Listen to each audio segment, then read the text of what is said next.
Juni 12 zilizagaa taarifa nyingi zikimhusisha afisa habari wa KenGold Jose Emily Mkoko, ambapo taarifa nyingi zilisema Mkoko amehukumiwa jela miaka 2 mara baada ya kukamatwa na hatia ya kuomba rushwa kwa mmoja wa wachezaji. Yes, ni taarifa ambazo zilisambaa kwelikweli zikimhusisha afisa habari huyo. Bahati mbaya taarifa hizo zilisambaa kwa namna ambayo sio sahihi, kwani Jose Mkoko hakuhukumiwa miaka 2 jela, ila alipewa machaguo mawili.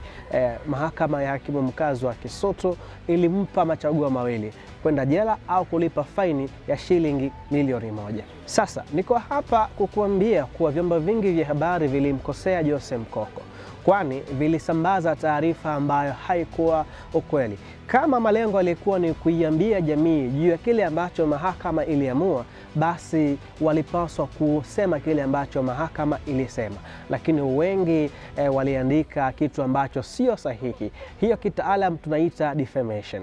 Kwa wale ambao tumesoma media law, tukitumia Media Service Act ya mwaka 2016, ukienda kwenye ile sehemu ya 535(1) ina define au inaeleza nini maana defamation. Ni ile hali ya watu kudisseminate au kusambaza taarifa ambazo sio za kweli. Hapa tuelewane.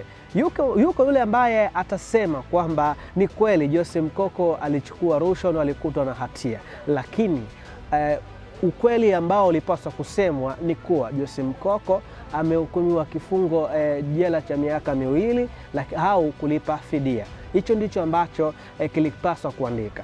Watu ambao walifuatilia mkasa huu bila shaka walikuwa wamepata bahati ya kusoma vyanzo mbalimbali, lakini vipo vyanzo vichache sana ambavyo wenyewe viliandika kwa ufasaha. Miongoni mwa chanzo hicho kiliandika chupu afisa habari KenGold afungwe jela miaka 2. Hawa walikuwa sahihi, kwani maamuzi ya mwisho ya Jose Mkoko yalikuwa ni kulipa fidia na sio kwenda jela miaka 2. Makosa yako wapi? Pengine watu wanaweza kusema hakuna kosa hapo, kwani ni kweli mtuhumiwa alikubali kuchukua rushwa. Kosa lipo hapa. Kosa lipo kwenye kuandika heading ambayo haikuwa na ukweli.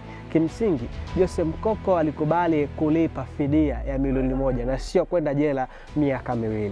Hapo ndipo makosa yanapoanzia, na hapo ndipo ilipo defamation, kwa maana ilikuwa sio taarifa sahihi ambayo ilikwenda kwa jamii. Na bila shaka wewe utaungana na mimi, taarifa ile iliibua taharuki kubwa kwa jamii. Wengi tulimtafuta Jose Mkoko kumuuliza nini ambacho kimetokea. Hivyo vyombo vingi vya habari havikupaswa kuweka sanaa kwenye taarifa ya mahakama. Wale wataalam au wale ambao tunafahamu vizuri hii taaluma ya habari wanaweza kunielewa hapa.